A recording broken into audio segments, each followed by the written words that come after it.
the early part of, and in the early part of this century, things began to ease. There was some opportunity for Kurds to use their own language. They weren't killed for it. Slight openings here and there. I was back in Diyarbakir again a couple of years later. It was much better than it had been before. There was also other openings. In Turkey, there was the beginning of an opening towards recognizing the huge massacres of Armenians, which previously had been unmentionable. There was some reconstruction of Armenian sectors and so on. That changed. I was there as a Hrant Dink lecturer a couple of years ago and was very impressed with huge, enormous demonstrations open right in front of the building where he was killed, and things were improving. Then the last couple of years it started regressing again. Erdogan's becoming more authoritarian. His drive to accumulate power has become a kind of an obsession.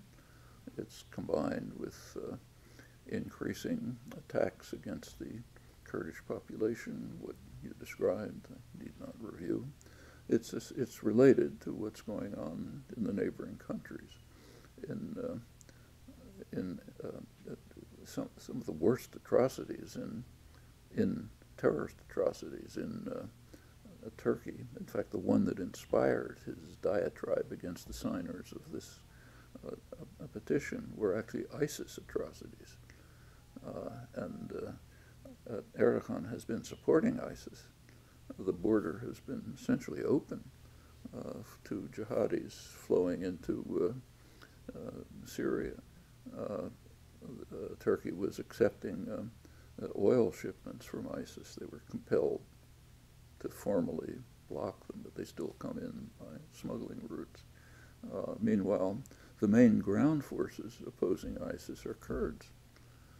They're the ones who've carved out a region in Syria, which is the one place that's kind of functioning and, in fact, in very interesting and important ways. But they are also the ground forces, and of course, Turkey is attacking them. In fact, right now, the Geneva negotiations are supposed to take place, but Turkey's insisting that the Kurds not participate. The most important force attacking ISIS can't participate.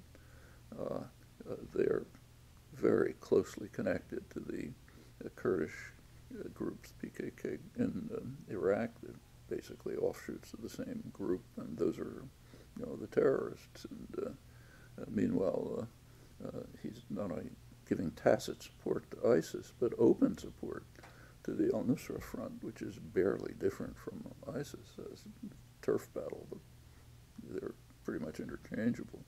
So much so that the West doesn't want either of them to participate in the negotiations, but they're Turkish allies. And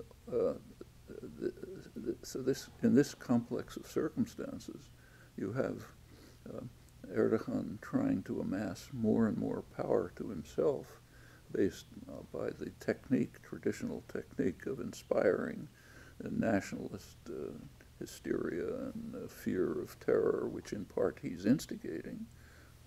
ISIS bombings are related to Turkish actions. I don't want to say that nothing else is involved, but this is a major factor in it. And the concern that this might even just unravel all the achievements of this last 15 years, which were not trivial, and go back to the hideous circumstances of the 1990s, it's, I think, very serious. And the other aspect of this is something which, in my experience, is unique in Turkey, and that is the fact that it's the only country where I know where leading prominent writers, artists, journalists, publishers, academics are openly, constantly, not only protesting crimes of the government, which is rare enough, but are actually involved in direct civil disobedience against them, facing, sometimes enduring, pretty serious punishment. There's nothing like that anywhere in the world that I know, practically nothing in history like it. It's a unique phenomenon of which Turkey ought to be very proud. The signers of that petition are examples of it. that's maintaining Turkish honor, should be deeply respected. If there ever is any history, maybe there won't be, that'll be recognized as a remarkable contribution.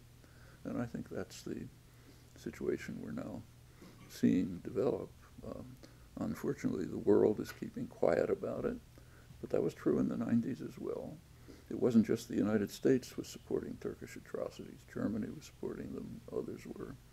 I remember some really ironic situations, like in 1999, there was an anniversary of NATO, big meeting of commemorating the anniversary of the founding of NATO, and they were all lamenting the fact that right near NATO's borders, there are terrible crimes being committed in the former Yugoslavia.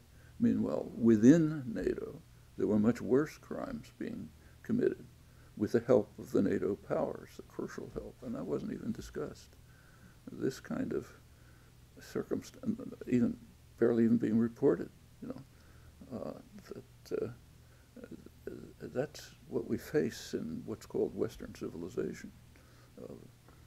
Doesn't merit that term, and this is a good example of it. But the silence today, passivity over the mounting atrocities against the Kurds, once again, not only in Turkey but in Syria as well, is a kind of a devastating phenomenon that's a blight on Western culture and society.